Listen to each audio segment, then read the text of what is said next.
A big hello to my YouTube family. Welcome to Diva Classes. This is Divya Vadvani, your English teacher. Today we'll be studying the poem Beethoven by Shane Coyson for class 11 and 12 ISC. Okay, so as you can see the picture of the person, क्योंकि ये जो story एक true event पर ही आधारित है. Now we'll study कि what is about the poem. तो सबसे पहले हम लोग about, फिर उसके बाद लाइन बाय लाइन एक्सप्लेनेशन पढ़ेंगे. तो ये जो पर्सन है जिनके बारे में ये पोएम दी हुई है, okay, he was a German composer and pianist who was arguably the defining figure in the history of Western classical music. मतलब उस जमाने के ये बहुत ही जाने माने known music composer थे. Okay, now we will study about the poem. अब ये जो poem है that is Beethoven by Shane Coyson. यहाँ पर C जो है वो silent है and this will be pronunciated as this. आप उसको B भी बोल सकते हो but जो more preferable British pronunciation है वो Beethoven है. फिर है it is a descriptive poem, किसी के बारे में ये डिस्क्राइब कर रही है, that uses vivid imagery to explore the theme of love. ठीक है, Beethoven who was unable to find love at home. Why? Because उसके जो फादर थे वो उससे बिल्कुल भी प्यार नहीं करते थे, इन द सेंस कि वो उसको बहुत ज्यादा जीनियस बनाना चाहते थे, and suffered from severe physical and emotional abuse, and he used to suffer a lot. And therefore he found it very difficult to connect with others and in a way isolated himself. और इसीलिए वो बाकी लोगों से connect नहीं हो पा रहे थे और हर किसी से वो खुद को दूर कर रहे थे. दिस पर्सन बेथोवन की बात हो रही है. इन एडिशन ही फेल्ट, उसको ये भी लगा कि he was not loved at home and that forced him to find love elsewhere. He found love in music. तो इसीलिए उन्होंने जितना ज्यादा इन्वॉल्व हुए वो किस में हुए, वो म्यूजिक में हुए. It was a love of music that help in guide through adolescence. मतलब जितनी उनकी वो टीनेज थी उस पूरे टाइम पीरियड से वो सिर्फ म्यूजिक में ही इन्वॉल्व थे, and it led him onto the path of success. Unfortunately, the inability to bond with other people resulted in him being rejected, and just because कि वो बहुत लोगों से इन्वॉल्व नहीं होता था, तो this is why he was rejected, outcast from the group and consequently considered crazy. और जस्ट बिकॉज कि वो लोगों में इन्वॉल्व नहीं होता था, लोग उसको इग्नोर करते थे, लोग उसको पागल भी कहते थे. As a kid he grew up in a household जहां पर भले ही वो अपना best they they, it was considered as not good enough. He was continuously laughed and bullied. मतलब वो जो था उसका बहुत ज्यादा मजाक उड़ाया जाता था, उसकी पर्सनालिटी का और उसकी मैडनेस का. कॉइजन को इनको यहाँ पर ऐसे डिमॉन्स्ट्रेट किया है that this bullying did have a bit of an effect on Beethoven. Why? All he ever heard was negative. क्योंकि उसने अभी तक जितनी भी चीजें उसने सुनी, जस्ट वो सब कैसा था, वो सिर्फ नेगेटिव था. हर्टफुल कमेंट्स थे directed towards him and never the audience is clapping. और उसने कभी अच्छाई सुनी ही नहीं. Why? Because eventually he was losing his ability to hear. ठीक है, वो सुनने की क्षमता उसकी कम भी हो रही थी. Luckily as soon as he began to play, जितने भी मॉकिंग थी वो स्टॉप हो जाती थी. जैसे ही वो अपने म्यूजिकल इंस्ट्रूमेंट प्ले करता था, जितनी भी मॉकिंग थी वो रुक जाती थी. उसकी म्यूजिक जो थी, it use to confuse both musicians and composers whose jaws dropped as they tried to calculate. वो मतलब हैरान हो जाते थे just to calculate the distance between the madness, किस हद तक वो पागल है, किस हद तक he will be considered a genius. तो वो चीजों से ही यूज टू, मतलब ही वॉज द वन जो नहीं समझ कैलकुलेट नहीं कर पाते थे वो लोग. It was then as he continue to transform emotion into music that everyone realize that not only was Beethoven an extraordinary musician, but he was also a human expressing himself through music. तो उनको ये समझ में आया that Beethoven is not the only person जो सिर्फ एक बहुत ही अच्छा म्यूजिशियन है, but also वो एक ऐसा ह्यूमन बीइंग है जो खुद को एक्सप्रेस कर रहा है म्यूजिक के थ्रू. तो now we will understand the line by line explanation of what the poem says. The poem says that listen, सुनो, ये जो वर्ड है ये कमांड करता है जो भी रीडर्स हैं या फिर जो भी लिसनर्स हैं उनको, to deeply and attentively listen to and absorb the emotional essence of Beethoven's iconic music. Beethoven की म्यूजिक को बहुत ही ध्यान से सुनो, उसको फील करो, उसको डीपली लिसन करो, एब्जॉर्ब करो जो भी बीथोवन की म्यूजिक है उसको। His father made a habit out of hitting him। अब यहाँ पर उसके बचपन की बात बताई जा रही कि उसके जो फादर थे उसकी ये हैबिट थी कि वो उसको बहुत ज्यादा मारते थे। ही यूज्ड टू, मतलब उसका जो चाइल्डहुड था वो बहुत ज्यादा नाइस नहीं था। He was severely abused and strike, मारा जाता था उसको, मारपीट होती थी उसके घर पे। तो इससे पता चलता है उसका जो चाइल्डहुड था वो बहुत ज्यादा पेनफुल था।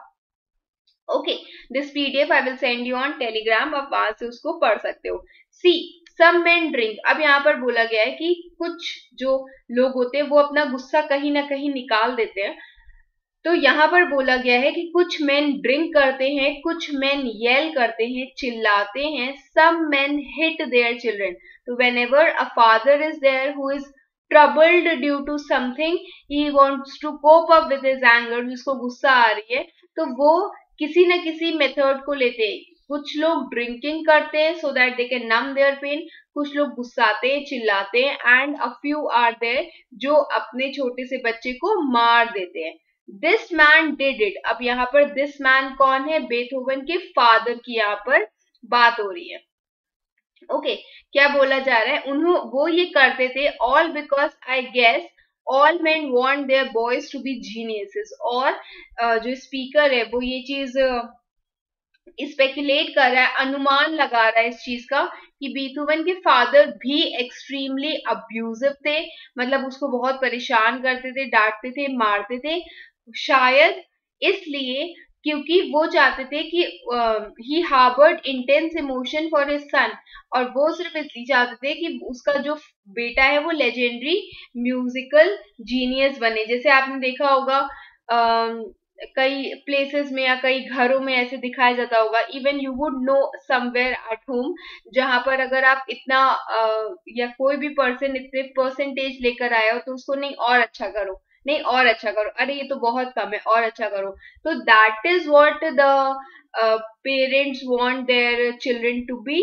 बट एक साइड पर चिल्ड्रन की एक्सपेक्टेशन होती है कि okay whatever I have done, however hard I have tried, just let my parents और माई एल्डर्स अप्रिशिएट मी, वो उनकी एक्सपेक्टेशन होती है। बट जो फादर्स होते हैं उनको यहाँ पर बताया गया कि they want their child to be geniuses. Then Beethoven, a musical composer and a pianist. तो क्या बोला गया कि ये एक म्यूजिकल कंपोजर एंड पियानिस्ट थे। ही was a boy who was living in a house where a name meant nothing। वो वहां पर ऐसे, he was living in a house, वो एक ऐसी जगह पर रह रहा था जहां पर he was helpless, he was young, he was small, he was a helpless boy, जहां पर उसकी खुद की पहचान, उसकी खुद की आइडेंटिटी, जहां पर लिखा है नेम, तो नेम meant nothing, मतलब कि उसके जो सेल्फ वर्थ थी, ह्यूमैनिटी थी, इट वाज कंप्लीटली डिसरिगार्डेड। उसकी जो भी इनहेरेंट डिग्निटी थी या उसके टैलेंट थे उससे कभी भी उसको पहचान नहीं मिली उसके खुद के घर पे। He was living in a house जहां पर mercy had to be earned through each perfect note tumbling up to the roof। और क्या बोला गया कि वो ऐसे जगह पर रह रहा था जहां पर लव, सिंपथी, ठीक है, अफेक्शन फ्रॉम द फादर, वो सारी चीजें कमानी पड़ती थी। Only when you will play piano with technical precision. Okay, जब आप कोई भी musical instrument in what ever the person was, तो वो just because he was a pianist, तो जब जब वो एक उसको मर्सी, उसको अफेक्शन, उसको लव कमाना पड़ता था, जब he was through each perfect note, means हर एक सिंबल या फिर हर एक म्यूजिकल नोट, जैसे वो जो डायग्राम्स होते बने होते हैं, ठीक है, tumbling up through the roof and it where it was going, it was falling disorderly.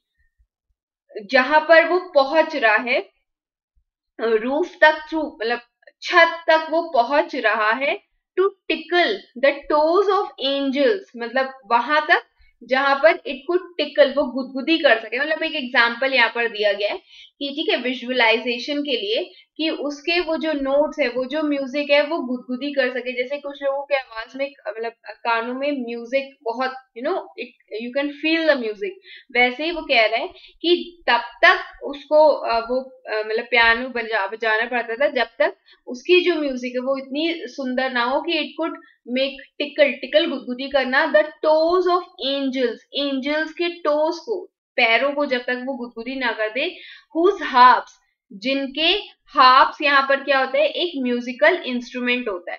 तो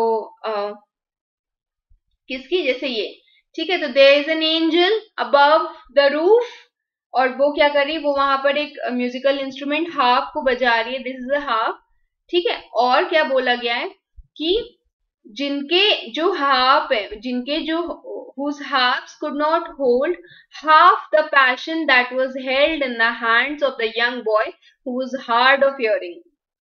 क्या बोला गया है कि वो एंजल्स, जिनके जो एंजल एक हार्प्स हैं, वो उतना भी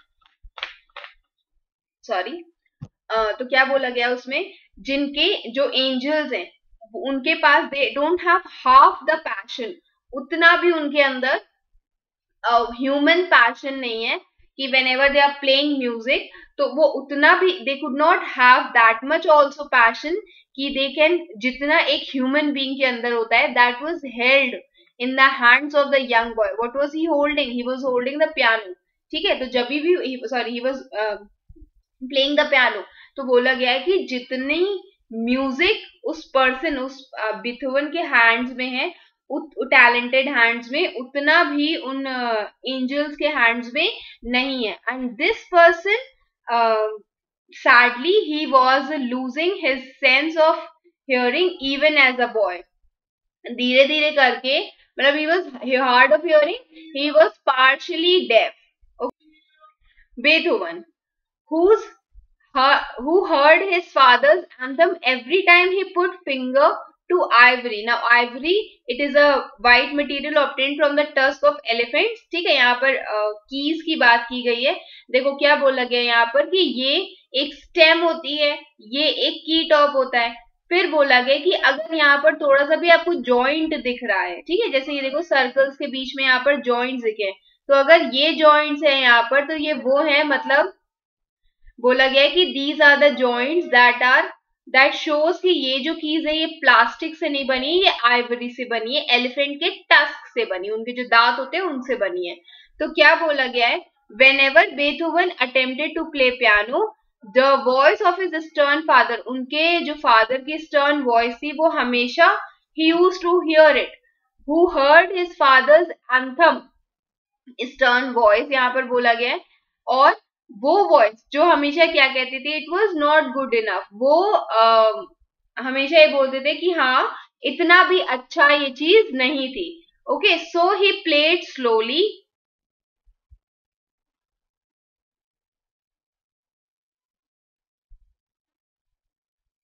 so he played slowly, not good enough, so he played softly, not good enough, so he played strongly, not good enough। तो ये क्या बोला गया,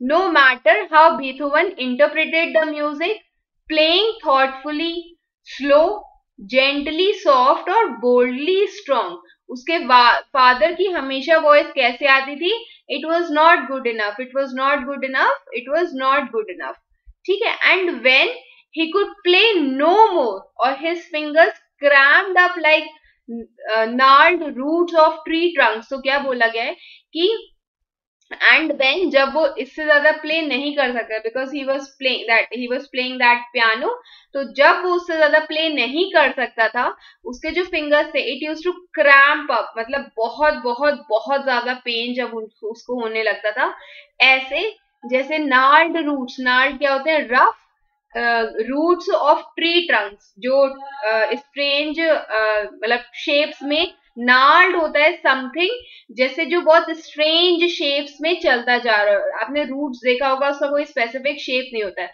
तो वो रूट्स ऑफ ट्री टंग जैसे होती, वैसे ही उसका हैंड जो है वो उतना ही ज्यादा पेनफुल हो जाता था। ओके, तो तभी भी उसको यही चीज सुनाई जाती that it was not good enough. ये जो रिवील करता है, ये मतलब ये चीज क्या दिखाती है, that it was extreme unreasonable pressure जो बेथोवन जो है वो फेस करता था every time, no matter whatever efforts he used to take, उसको हमेशा यही चीजें सुनने में आती थी। Then Beethoven, a music without his most precious tool, his eardrums. He used to play music बिना सुने, without his most precious tool. Question बन सकता है what was his most precious tool, it was his ear drums. Okay, wait, यहां पर दिया होगा ear drums, ये ठीक है, this is the ear canal, और यहाँ पर ये दिया हुआ है इन ईयर ड्रम।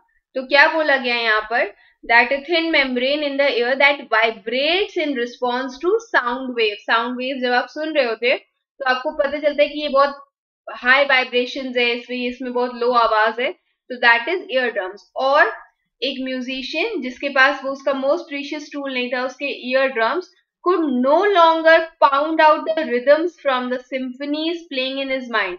मतलब वो जो था वो कभी भी प्रोड्यूस नहीं कर सकता वो rhythms from the complex musical compositions जो उसके माइंड में चल रहे थे, वो कभी अगर उसको प्ले भी कर लेता तो वो उस चीज को कभी सुन नहीं पा रहा था। ठीक है, मतलब वो अपनी क्रिएटिव इमेजिनेशन को कभी भी बाहर ला नहीं पा रहा था, ही कुडंट हियर। और अब whenever he used to have a stage show, वो कभी सुन नहीं सकता था ऑडियंस की क्लैपिंग, वो कभी सुन नहीं सकता था कि how much people are loving him। He could not hear the women in the front row whispering Beethoven, कि वो कभी भी उसकी खुद की आवाज जो लोग खुशी खुशी चिल्ला रहे होते थे उसका नेम, वो कभी वो सुन नहीं पा रहा था। He was unable to hear all of that as they let the music invade their nervous system like armada marching through firing cannon balls. मतलब यहाँ पर कुछ किसकी बात की गई है, शिप्स की बात की, आर्म्ड शिप्स का बहुत बड़े ग्रुप की बात की गई, ये उसका बैकग्राउंड दिया हुआ है। You can study it for general purpose, आज सच इसमें कुछ नहीं पूछा जाएगा, नॉट इन हिस्ट्री और इन डिटेल या रेफरेंस उसका नहीं पूछा जाएगा।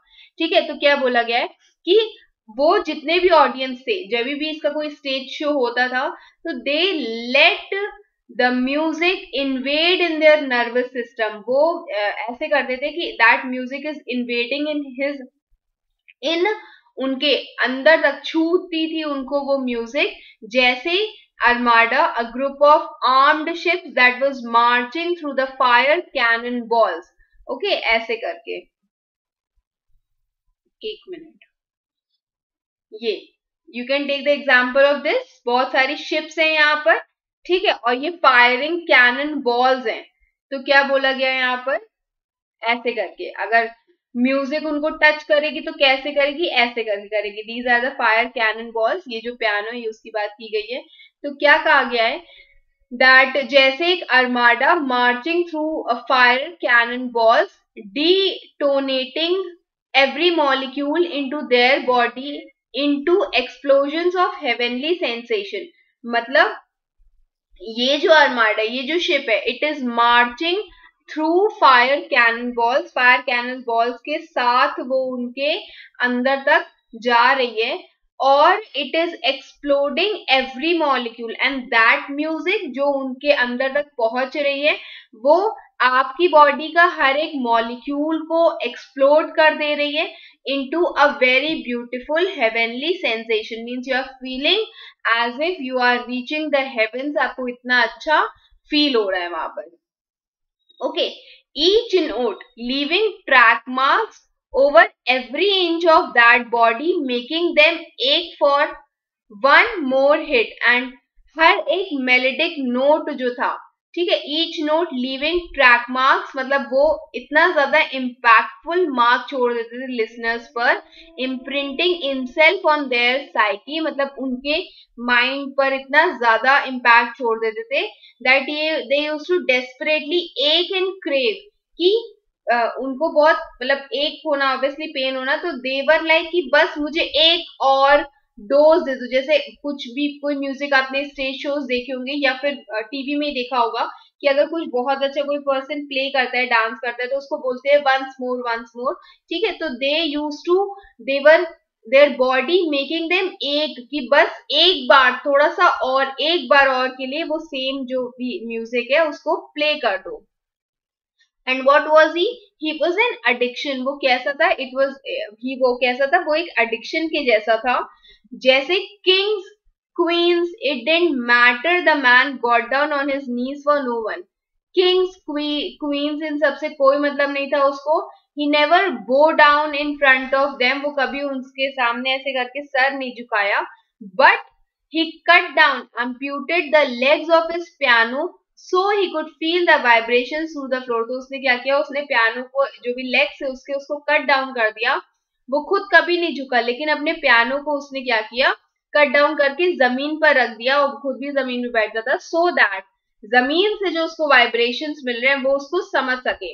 जब ये बजेगा तो वाइब्रेशंस होंगे फ्लोर पे, और फ्लोर से जो वाइब्रेशंस है वो उसको मिलेंगे, तो वो डायरेक्ट जो भी कनेक्शन है वो उसको फील हो पाएगा, ठीक है। So he could feel the vibrations through the floor, the man got down on his knees for music. तो वो किंग्स और क्वींस के सामने कभी नहीं झुका, लेकिन वो जमीन पर बैठ गया अपने म्यूजिक के लिए, सो दैट उसकी, जस्ट बिकॉज की जो उसकी डेफनेस थी, इट वर्सेंड, मतलब वो बहुत ज्यादा बुरी बुरी हालत में थी। And when the orchestra played his symphonies, it was the echoes of his father's anthem repeating itself. जैसे हमारी जो भी चाइल्डहुड मेमोरीज होती है वो बार बार फ्लैश होती है।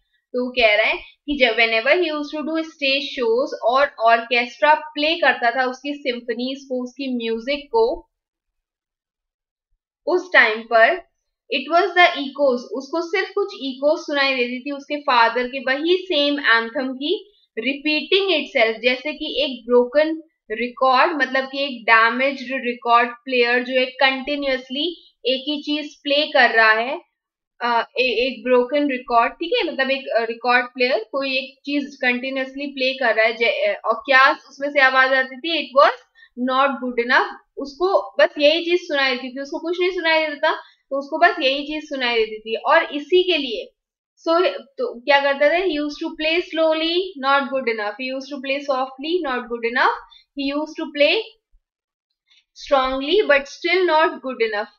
उसका ये जो their soft emotional playing was found wanting even when the orchestra performed their symphonies with loud forceful confident strength। उसके फादर के जो जजमेंट थे वो अभी भी उसके दिमाग में रिंग करते थे, मतलब भले ही उसकी म्यूजिक को जैसे भी प्ले किया जा रहा हो, लेकिन उसके फादर के यही वर्ड्स उसके माइंड में हमेशा चलते थे। और उस टाइम पर जो ये म्यूजिशियंस थे, they used to, they try to mock that man, उसके फन का मजाक उड़ाते थे बाय मिमिकिंग द मूवमेंट्स। वो आगे पियानो बजा रहा है, ये लोग क्या करते थे, ये देवर एट द बैक, क्योंकि वो orchestra, they would be having different musical instruments, तो they used to hold their bows quarter inch, एक मिनट, ठीक है, this is violin, this is bow. फिर बोला गया ये डिफरेंट डिफरेंट होते हैं, स्टिक्स होती है, तो इसमें बोला गया कि ये सारे म्यूजिकल इंस्ट्रूमेंट जिसमें आपके पास बोज होते हैं। तो क्या बोला गया है, वो जो म्यूजिशियंस थे बेथोवन का मजाक उड़ाते थे, उसकी मूवमेंट्स को कॉपी करते थे, अपने इंस्ट्रूमेंट को ऐसे करके होल्ड करके, जो उसका बो होता था उसको हाफ इंच अबव रख के, उसको लोग बजा नहीं रहे होते, वो सिर्फ दिखा रहे होते थे कि हाँ हम बजा रहे हैं, a quarter of the inch above the strings, ठीक है, स्ट्रिंग्स जो भी उसमें बनी होती, तारे बनी होती थी, उससे हमेशा थोड़ा सा ऊपर उसको रखते थे, quarter of an inch, making not making a sound, क्योंकि उनसे बिल्कुल भी आवाज नहीं आती, और फिर भी जो एक बैकग्राउंड म्यूजिक चाहिए होती थी जस्ट बिकॉज की कोई आवाज, तो whatever voice was coming, whatever sound, whatever music was coming from Beethoven, it suppose to be perfect. ठीक है, भले ही बीथोवन जो था वो टोटल डेफ था, मतलब by the time he became total deaf, ये जो साइलेंट मॉकिंग थी वो पैराडॉक्सिकली ऑपोजिट वे में हम इसको कंसिडर कर लें तो वो परफेक्ट म्यूजिक और मेलोडी बन जाती थी, क्योंकि उनकी वॉइस, उनका साउंड की इसको जरूरत भी नहीं पड़ती थी। You see the deaf have an intimacy with silence. तुम्हें पता है कि जो डेफ्स होते हैं उनकी मतलब they have a very close connection, उनके साथ बहुत क्लोज कनेक्शन होते हैं, किसके साथ, साइलेंस के साथ। उनके हर एक जगह पर एक कंपेनियन होता है उनका, जो कि सन्नाटा है, क्योंकि उनको कभी भी कुछ भी सुनाई नहीं देता है। इट्स देयर इन ड्रीम्स, और ये जो साइलेंस होती है ये उनके ड्रीम्स में भी होती है। और and the musicians turn to one another, not knowing what to make of the man trying to calculate the distance between madness and genius। और ये जो म्यूजिशियंस थे पीछे जो ऑर्केस्ट्रा में थे, तो वो एक दूसरे की तरफ एक दूसरे को देखते थे और वो ये सोचते थे, दे यूज टू कैलकुलेट कि क्या ये इंसान पागल है या ये इंसान जीनियस है। किसके बारे में बात करते हैं, बीथोवन के बारे में, दैट कि उसका ये जो म्यूजिक है ये ऐसा है, it is like Beethoven's musical measurements वो इतने शार्प थे, as if they could take you to the distances reaching past the towers of Babylon, that is a place अभी जो नियर इराक है उसके बारे में यहाँ पर बोला गया है। तो यहाँ पर मतलब एक टावर के जैसे यहाँ पर यू कैन टेक इट, ठीक है, ऐसे करके। तो ये कंसिडर किया गया था कि ये जो टावर्स हैं इनकी हाइट इतनी ज्यादा है that they could reach the haven. ठीक है, तो बोला क्या गया है इसके बारे में, that you it can take you to the distances reaching past the towers of Babylon, मतलब it can reach to the heavens. तो बोला गया है that turning solar systems, and just because it can go beyond the earthly measurements, अर्थ से वो पार जा सकते हैं, वो सोलर सिस्टम्स को सिंबल्स के जैसे, उसकी जो म्यूजिक है वो सोलर सिस्टम को, इससे जो क्वेश्चन बनेगा वो मेनली इसकी म्यूजिकल तारीफ के बारे में ही बनेगा। ठीक है, तो जो म्यूजिकल सिंबल्स होते हैं दैट क्रैश टुगेदर, देखो यहाँ पर क्या बोला गया है कि ये होते हैं म्यूजिकल इंस्ट्रूमेंट्स जिसको हम सिंबल्स बोलते हैं। कभी आपने शायद बजाया होगा बचपन में, मंकी याद होगा कोई, अगर आपने खेला होगा तो उस मंकी में ऐसे ऐसे करके ये प्ले होता था। आई हैड दैट, इसलिए आई एम सेइंग, ठीक है, या कोई ऐसा खिलौना होगा। तो बोला क्या गया है कि वो जो सोलर सिस्टम है, सोलर सिस्टम इन सिंबल्स के जैसे बन जाते हैं जो एक दूसरे से क्लैश करते हैं या क्रैश करते हैं। ठीक है, turning solar systems into symbols that crash together, causing comets to collide। क्या बोला गया है कि ये जो comets होते हैं इनको मतलब aligned with the tail, तो इनको they can collide, creating crescendos that were so loud and it was creating that gradual increase, मतलब कुछ ऐसी आवाजें निकल रही होती थी जो इतनी लाउड थी कि वो कॉन्स्टेलेशंस को भी शेक कर दे। कॉन्स्टेलेशंस जो स्टार के पैटर्न्स होते हैं स्काई में, उनकी बात की गई है, दीज आर कॉन्स्टेलेशंस। तो बोला गया है कि जो कॉमेट्स हैं, जो सोलर सिस्टम्स हैं, वो जब क्लैश करेंगे, कोलाइड करेंगे, तो वो ऐसी म्यूजिक निकालेंगे कि कॉन्स्टेलेशंस के जो स्टार्स हैं वो लूज हो जाएंगे, ढीले पड़ जाएंगे, and they shook the constellations तब तक जब तक जो स्टार्स है they began to fall from the sky, जब तक ये जो स्टार्स है वो स्काई से नीचे नहीं गिर जाते हैं और ऐसे लगेगा कि जो पूरा यूनिवर्स है it has started beginning to cry। ठीक है, heavens like luminous tears weeping through the celestial spheres। क्यों? क्योंकि they are so happy, they are enjoying the music of Beethoven। Distance must be an illusion, the man must be a genius। क्या बोला गया है? क्योंकि Beethoven की जो musical imagination है, it can travel beyond earth in the space, musicians must conclude कि ये जो टेरेस्ट्रियल डिस्टेंस है वो सिर्फ एक भ्रम है, एक इल्यूजन है, क्योंकि उसकी जो म्यूजिक है वो कहाँ तक पहुंच सकती है, it can reach till the heavens with the scope of such magnitude and grander, मतलब कोई चीज जो बहुत ज्यादा अच्छी हो। बेथोवन का स्टेटस जो था वो ऑब्वियसली एक रेडिकल जीनियस के जैसा कंफर्म हो गया था without any doubt. Beethoven, his thoughts moving at a speed of sound, transforming emotion into music, मतलब उसके जो थॉट्स है whatever was coming in his mind उसको कंपेयर किया गया था जो साउंड की स्पीड है उससे, एंड जितने भी उसके रॉ इमोशंस थे वो उसको कैसे जाहिर कर देता था, थ्रू इमोशंस, थ्रू म्यूजिक।